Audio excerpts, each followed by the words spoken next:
Bienvenidos a Con Todo y Pensini por Globovisión. Como siempre, les deseo una muy feliz tarde, que estén muy bien en sus casas, donde quiera que esté. Cero estrés, eso sí, en este momento. Tómese su agüita, su cafecito, siempre lo invitamos a esta hora. Y escuche esa música disco, que es Funky Town. Bueno, comenzamos nuestro programa de hoy, pero tenemos una muy bella venezolana, amiga mía de hace mucho tiempo, es Delsa Solórzano. Ella es diputada de la Asamblea Nacional de Nuevo Tiempo, presidente de la Comisión de Política Interior. Bienvenida, Delsa, ¿cómo estás? Bien, amigo. Dentro de lo que cabe, todo bien, gracias a Dios. Tienes un poquito de gripe, me dijiste. Un poquito de gripe, además he estado muy cargada con el tema de la masacre de Barlovento, que nos ha afectado muy duramente todo lo que es el acompañamiento a las víctimas y recibir permanentemente más denuncias y adentrarse en cómo ocurrieron los hechos ha sido una cosa que nos tiene a todos muy afectados en la Comisión de Política Interior. Voy a dar un breve resumen de lo que es el caso de Barlovento. Los familiares de las víctimas de la masacre de Barlovento visitaron ayer la Asamblea Nacional, ya me vas a contar.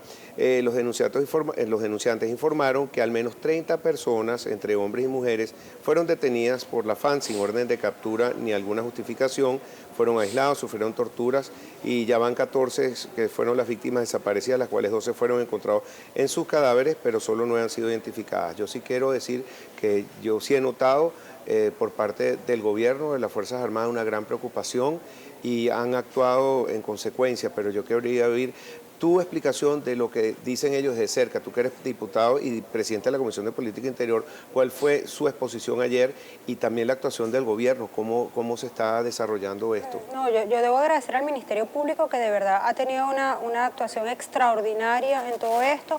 Además ha colaborado con nosotros de la manera más abierta posible. Ellos, apenas nosotros recibimos la denuncia, nos dirigimos al Ministerio Público, inmediatamente nos atendió la directora de Derechos Fundamentales, así como el subdirector de Derechos Fundamentales, la fiscal que lleva el caso, recibió a nuestro equipo técnico y a las víctimas. Ellos pudieron ver el expediente, pudieron ver cómo había trabajado la institución en todo el proceso, y al día siguiente de nosotros hacer todo este trámite, ya el Ministerio Público presentó las imputaciones, hizo las órdenes de captura, pudo coordinar pues con tribunales para las órdenes de captura, y sabemos que hay en este instante 11 funcionarios del Ejército detenidos. Fueron dados de baja.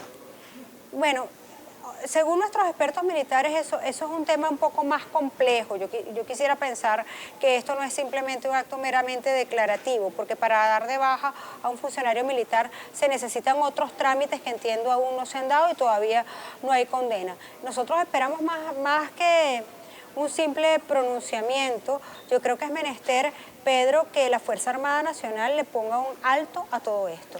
¿Por qué ocurrió esto? ¿Cómo, de tu boca, en un resumen, detuvieron a todas estas personas aleatoriamente, se las llevaron a un cuartel? ¿Qué fue lo que pasó? Fueron detenciones aleatorias de ciudadanos que no se conocían entre ellos, salvo un par de amigos que iba junto, u otros que de pronto eran vecinos, pero el resto no se conocían. En principio, hablamos de más de 30 detenciones, 35 detenciones exactamente, que se practicaron entre el 13 y el 16 de octubre del presente año en el municipio de Acevedo de Miranda. Esto es parte de Barlovento. Estas personas, de hecho, los familiares se conocen una vez que se trasladan al lugar de reclusión, que es el café, que es donde hay un batallón del ejército, y quienes practicaron la detención se identifican como OLP Ejército. De tal manera que lo que vemos es que... ¿Sí existe un OLP Ejército? Mira, el gobierno dice que no existe, pero es que yo creo que la OLP como tal, eso no existe. En teoría, en la teoría, la OLP se supone que no existe, así como en teoría no existen las zonas de paz, pero la realidad es que actúan las OLP como tal. Y además, estos actuaron, y eso lo han dicho así los testigos, y se identificaron como OLP Ejército. Practican estas detenciones, los familiares tienen conocimiento de las mismas y se van, por supuesto, a donde están detenidos esos muchachos. Hijos, padres de familia, esposas, trasladadas. Todos los familiares se dirigen hasta el lugar, son muchachos muy jóvenes, entre 17, 30 años tiene el mayor, que por cierto es bastante mayor que los demás, pues son más o menos entre 17 y 25 años. Estas personas son detenidas, debo destacar, y eso no es que lo digo yo, no es que yo lo estoy inventando ni que estoy protegiendo a nadie, que no tenían antecedentes penales, no estaban solicitados por la justicia, no había ninguna razón para practicar estas detenciones, que además, obviamente, no había orden de captura previa y no había la comisión de un delito flagrante. Los detienen, se los llevan, los familiares pueden llevarles comida entre el 13 y el 18 de octubre y el 19 les dicen que han sido trasladados a otro lugar cercano. Cuando ellos se trasladan hasta este otro lugar cercano, les dicen que no, que hacía más de 15 días que no llegaban traslados allí. Ellos notifican al Ministerio Público de estas desapariciones, el Ministerio Público se traslada y no los encuentra. Ahora sabemos por testimonio de la madre de un sobreviviente, que es un niño de 17 años que estuvo hospitalizado hasta hace pocos días debido a las gravísimas torturas que recibió, que cuando en ese comando se enteraron de que venía el Ministerio Público a practicar una detención, esto lo dice la señora Jenny, la mamá de Rafael González, cuando ellos se enteran de que viene el Ministerio Público para que no los encontraran torturados, los sacaron de allí y los escondieron en otro lado, para evitar que el Ministerio Público los viera. Cuando supieron que ya la fiscal se retiraba, los regresaron a este lugar y continuaron las torturas. De estas más de 30 detenciones, que incluyen mujeres, por cierto, ellos pusieron un grupo en libertad. Todos presentan símbolos de tortura, todos los que están en libertad. ¿Y los que no? A nosotros nos llega, bueno, hay muchos muertos y hay otros que todavía no aparecen. ¿Y las causas de muerte, cómo murieron? Las causas de muerte van desde balazos en la cabeza hasta cuchillazos a este nivel del cuello. ¿Y por qué esa hazaña contra esos niños? No hay explicación. Yo no quiero pensar, Pedro, que la cultura de la violencia se ha entronizado en algunos sectores de la Fuerza Armada Nacional. Yo sé que hay militares honestos. Sí, los hay. Yo sé que hay militares que condenan este tipo de hechos y que bajo ninguna circunstancia están de acuerdo con situaciones tan graves como esta. Ojalá que se desmarquen públicamente de ello, porque yo sé que los hay. Yo tengo una enorme preocupación, Pedro, porque además las víctimas nos señalan el pavor que le tienen a los militares. Entonces, tú no puedes tener un país donde los ciudadanos le teman a los militares más que a los delincuentes. Además, hay otras detenciones que nosotros hemos venido recibiendo sus denuncias en la Comisión de Política Interior, unos en días cercanos, alrededor de estas fechas, entre el 13 y el 19 de octubre, otras ya en noviembre, tenemos las más recientes, son del 11 de noviembre, de operativos similares practicados por funcionarios de la Guardia Nacional. Y estos muchachos, desde el 11 de noviembre, ya estamos llegando a diciembre, tampoco aparecen. De los 12 fallecidos que hay en Bellomonte, 9 fueron reconocidos. Hay 3 que no reconoce nadie. Se hicieron pruebas de ADN, en fin. Pero a mí me quedan todavía 5 familiares que dicen que el cuerpo de su familiar no se encuentra en Bellomonte. Y Delsa, tienes gripe. Y tener gripe significa que te bajaron las defensas, tú una mujer luchadora, que tienes tu familia, tienes tus hijos.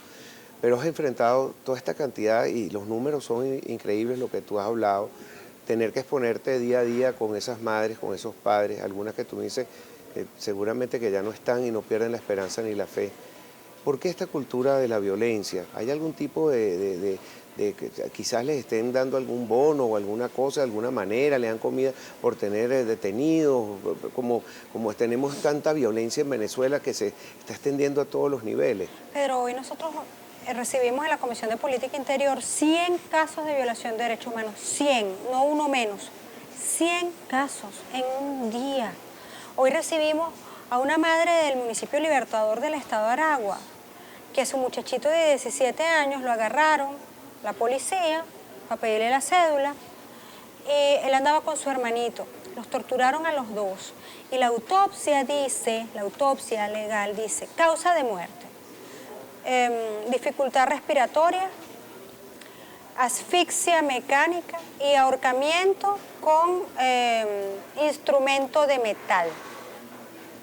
Lo torturó la policía del municipio Libertador del estado Carabobo y lo mataron. ¿Y eran menores de edad? menor de edad. El hermanito no lo mataron, pero mataron a este muchachito que tenía 17 años. Tampoco tenía antecedentes penales. A ver, yo insisto en esto porque lamentablemente esa cultura de la violencia de la que hablamos ha llegado a tal extremo que tenemos tanto miedo a la inseguridad que no falta aquel que diga, bueno, si son malandros que los maten así.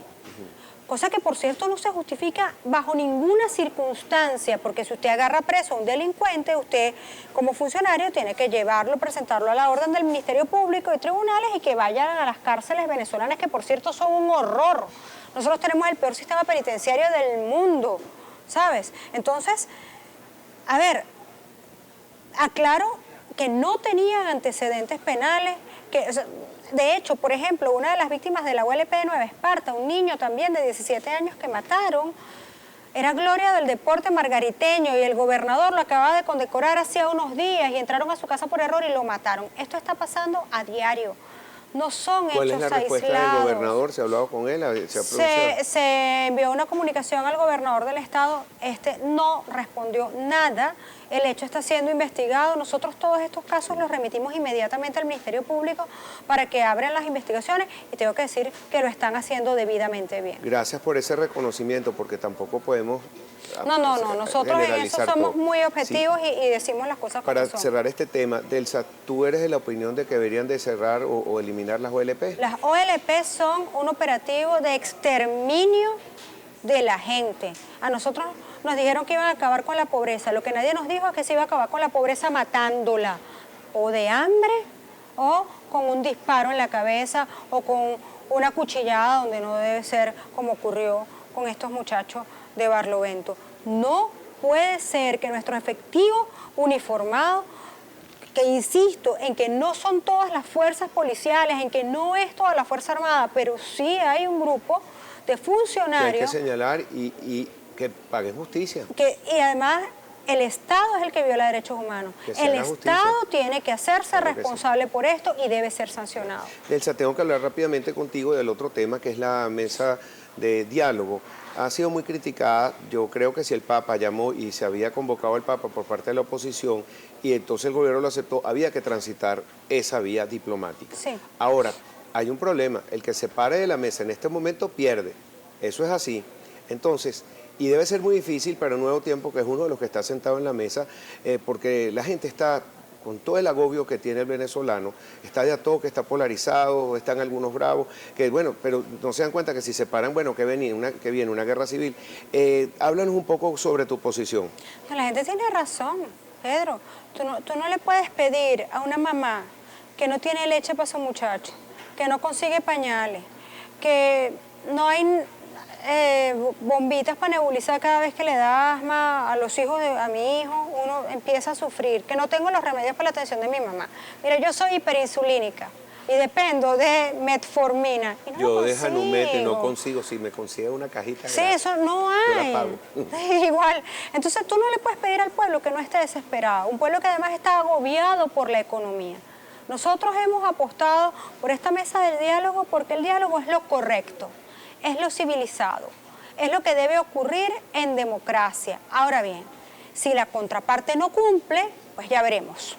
Y hoy la Mesa de la Unidad ha emitido un comunicado donde hemos dejado claro que lo poco que nosotros podemos dar, porque la oposición no tiene nada que dar, lo hemos dado, que ha sido la desincorporación de los diputados del Amazonas, que dignamente yo quiero expresar mi apoyo, mi abrazo y mi solidaridad con nuestro pueblo maravilloso de Amazonas, se han desincorporado. Nosotros hemos diferido el tema del tratamiento del juicio político del señor Nicolás Maduro, del presidente Maduro, y además hemos decidido modificar las acciones de calle que teníamos planificadas. Eso es lo único que nosotros podemos dar. Ya cumplimos. ¿Y ustedes lo que piden es que se cumpla la Constitución? Así de simple, es la única petición que estamos haciendo.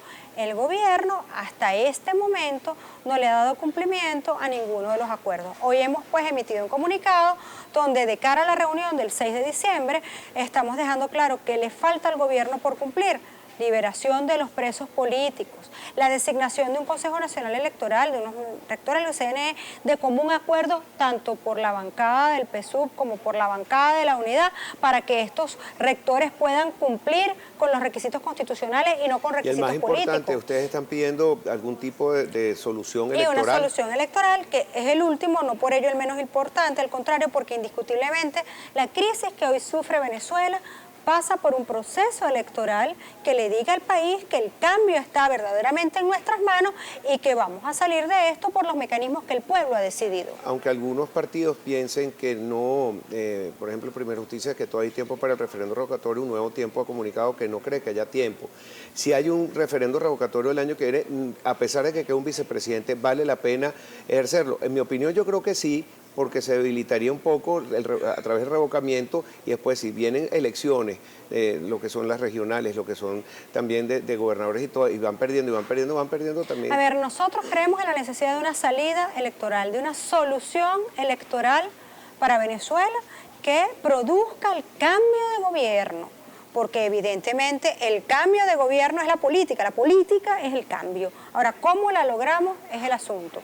Cualquier salida electoral que nos conduzca al cambio de gobierno es lo que nosotros estamos promoviendo y proponiendo. Si es con el diálogo, bienvenido el diálogo, y por eso hemos hecho este enorme esfuerzo, que créeme que como lo dije en el 2014, cuando me correspondió a mí estar sentada en esa mesa, hoy no me toca a mí esa responsabilidad, le toca a otros compañeros de la alianza, pero alguna vez me tocó a mí, y lo dije en aquel momento y lo repito ahora, eso es lo más difícil que a uno le pueden pedir. Eso no es una tarea sencilla. No, hay que apoyarlo. Así es, hay que apoyarlos y hay que apostar a que ojalá el gobierno cumpla con lo que se ha comprometido, porque te repito que nosotros estamos dispuestos a dialogar, pero queremos un diálogo con resultados. Con resultados. Muchísimas gracias, Elsa. Un placer tenerte aquí siempre. Muchas gracias por estar amigo, con nosotros. Y que tan bella, miren, por favor, un paneo con la bella diputada Delsa Solórzano, diputada de la Asamblea Nacional Nuevo Tiempo, de la que la próxima vez que hablemos de cosas un poco más positivas, ¿verdad? Amén. Hoy no me agarraste con buen ánimo. No te preocupes, es el ánimo del país, lamentablemente. Y con ese dólar por el cielo, imagínate. La economía galopando, pero para mal, para atrás. Bueno, ya regresamos con ustedes. Tenemos otro diputado, tenemos a Freddy Guevara. Vamos a hablar con él al regreso de esta pausa. Gracias.